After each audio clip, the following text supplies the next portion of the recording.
Hey guys, welcome to my YouTube channel. If it's your first time here, you're welcome, and if you're a returning subscriber, you are welcome. Thank you guys for supporting. Thank you for watching the previous videos. Thank you for the thumbs up, the comments. So today we'll be learning how to draft and sew this tube bustier with the loop at the back, and also learn how to pad it perfectly. The tutorial is well detailed and is beginner friendly. So guys, please like this video, leave comment for us in the comment section below, and please subscribe. Let's grow this channel together. Thank you. So we have the horizontal line on the paper already. The first one is the chest line. We have the bust line. We have the under bust. Then I have my waistline. The length from my shoulder to where I want my top to reach is 20. Now let's go to the shoulder measurement. For my shoulder measurement, I have 15. I'll be dividing it by 2, then adding 0.5 inch allowance for my sewing allowance. Although for this top, I don't need this shoulder measurement. I don't need the upper part of my measurement, but I'll be marking it for the sake of the beginners. I'll be watching this video to make everything very simple for us to understand. So I draw from that 8 inches downward to my chest line. Then I'm taking my shoulder slants. I slant it with 1 inch. So for the neck, I go in 3 by 3, 3 to the side and 3 downward. Then I slant it. Then for my chest line, which is my armhole side, so you can see I went up 1 inch just to get that curve, especially when you're using your free hand. So my bust span, which is my nipple to nipple measurement, is 8 inches. I divided it by 2. I have 4 inches. I then marked the 4 inches on all my horizontal line. Then from my shoulder line, I divided that part, as you are seeing it, I divided it by 2. What I have left after marking my neck, I divided by 2. I connected it down to the chest line. On my waistline, where I want the top to be, to reach, I went in and out 1 inch. Then came to the under bust. I went in and out 1.5 inches, just as you are seeing it on the under bust. I then connect from my waistline to my bust line. I'm trying to get my cup part for my tube. Then on my bust line, I went down 0.5. You can go down 1 inch, depends. But the bust measurement I'm working with is just 34. So if you have a larger bust measurement, you can go down 1 inch. From there, I connected it down to the darts on my under bust. Then you can see how I'm trying to curve that center part with my curve ruler. Okay, now I want to determine where my tube should start from, because I don't want it to start from that line on that chest line. So I measure from my bust line to my under bust, and I have 3. So I place the 3 inch on my bust line, just as you are seeing it. Then from my chest line, I have about 1.5 inches. So I'm going to place that 1.5 on my chest line and mark it above. So this one is based on what you want. If you want your tube to come down very well, you can just use your chest line. But if you don't want it to come down very well, you can use 1 inch above the chest line, or you use 0.5, depends on what you want. So from that point now, I marked in and out 1 inch to the right and to the left, just as you're seeing it. From there now, I connected it down to my bust line. Down to my bust line. So I use my curve ruler to get that part blended together, make it curve very well.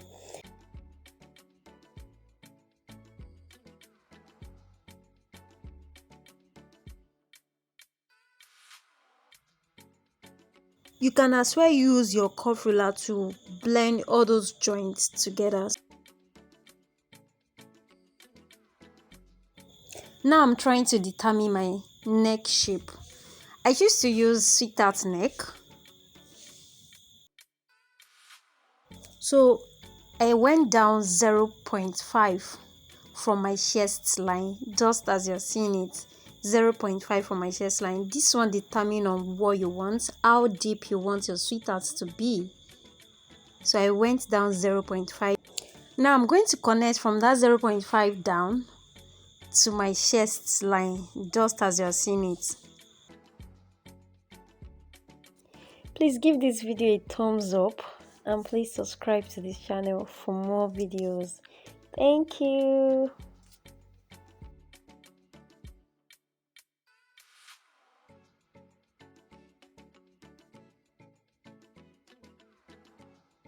So on my chest line, I went down 0.5 because I don't want my tube to be hanging on my chest line. I just want it to go down a bit from my chest line. So this is, you can as well use it from your chest line.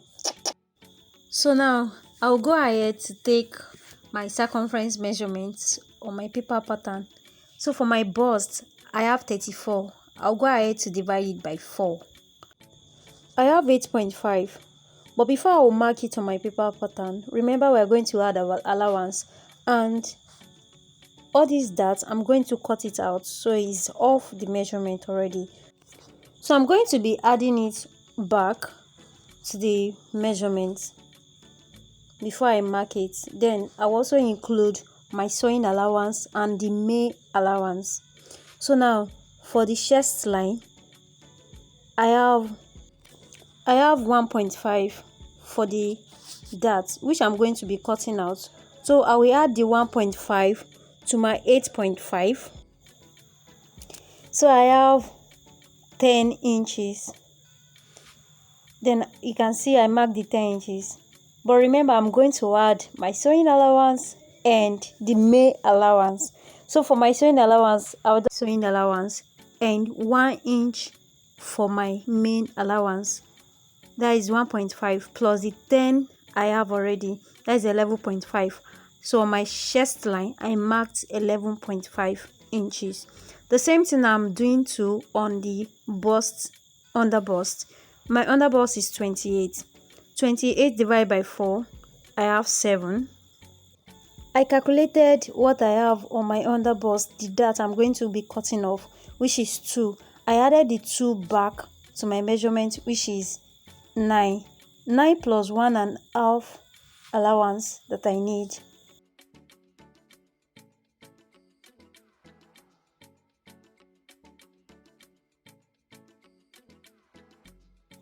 So for my waistline, I have 29. I divided it by 4. I have 7.25, which is 7.25.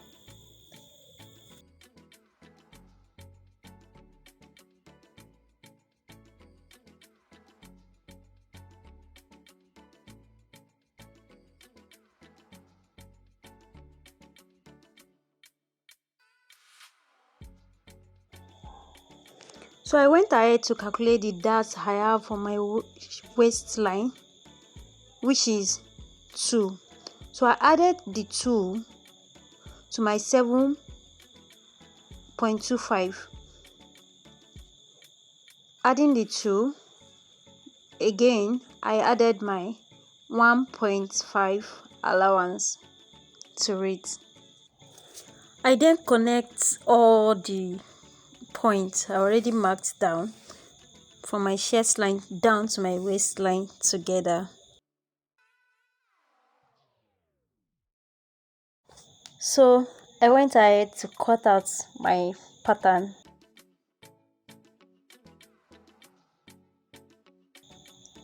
Then you can see how I'm cutting out the darts. That was why I added all these darts, because I know I'm going to cut it out. I added it back. So for my back parts, I drafted the same thing I have for the front part, only that I have zipper allowance here. Then I went in for my bust pan 4 inches. Just as I have it done already on the front pattern.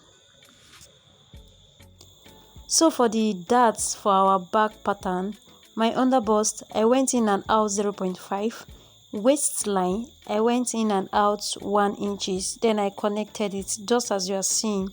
Then I went ahead to mark out my measurements.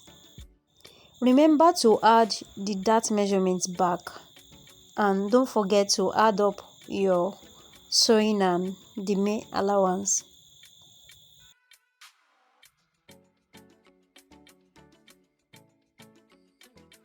I just want the back to be plain, like flat, so I came up from my bust line 1 inch and I slant it horizontally just as you are seeing it. So we are done for the back part. I'm going to cut out the dart. Changed my mind and I decided to use loop for the back. So from there I went in 1.5. I connected it and cut it out. So we are going to be cutting it out now on the fabric. I want this center to be showing at the center of my tube. So I place my center front on it and I dragged it out. Remember when I was cutting, I didn't include the folding allowance. So I included it now 0.5. So I went ahead to cut the side, the back, all my pieces. After cutting everything on the fabric, I went ahead to cut it out too on the lining. I have 2 clothespins here, so you can choose to use any of these. It's going to come out well. You can gum your stain to your fabric and also gum it to your lining. Now we are going to be marking out our breast part. So I place my paper pattern back on my fabric. Okay, for me to get the accurate measurements for my underbust, because that's where my breast part is going to be stopping. So I went ahead to just mark it out on the fabric just as you're seeing. This would have been easier for me to cut out from my paper pattern if my paper pattern was on fold, but I cut my paper pattern on fold, so I had to mark it out on the main fabric. Then I brought in my breast part. Some people call this wadding, so if you know it as wadding or breast part, you are good to go. So I placed my fabric on the wadding, as you can see, ensuring the underbust line that I marked is on the edge of the wadding. Remember, your breast part should not go below your underbust. Your underbust is actually where your bust stopped downward. So after cutting it out from there, I don't want my wadding, my breast part, to start from up there. So I just removed 0.5 and trimmed it to the sides. So for the 2 sides of my bust area, I just place my fabric too and cut it out just as you are seeing. If you look through your wadding, you will see that there's a part that is shiny. That side has a stain that can glue to your fabric, so when you are placing it, ensure that side is directly placed on your fabric. I pin it down on my fabric to ensure it's well secure, then take it to my sewing machine to sew it together. I then joined it side by side, ensuring the front is facing the front. The same thing I did to the back pattern. I joined it together just as you're seeing.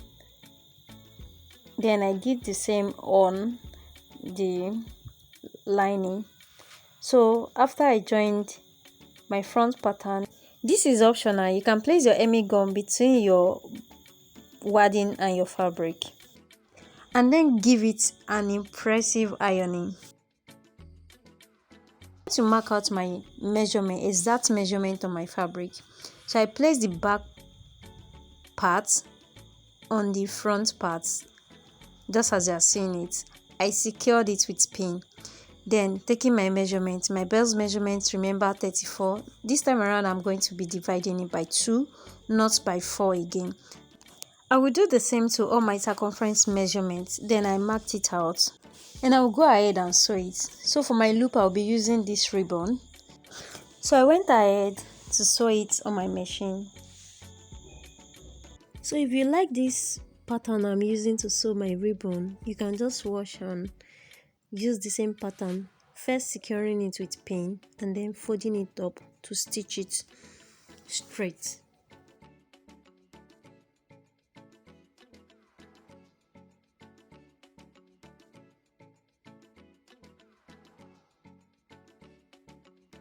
So after sewing my ribbon to make it look like a rope, I cut it to my desired length. Then I attached it to the dart area, the 2 at the front, then the 2 from the back. Then for the loop, I just took 1.5 differences. Then I attached the rope, making the back lining to face the front lining, right side facing right side. Then I went ahead to sew it. I just folded the down part of my dress just like this. Then I decided to put bunny at the loop area, so fixing in my bunny and sewing it straight down.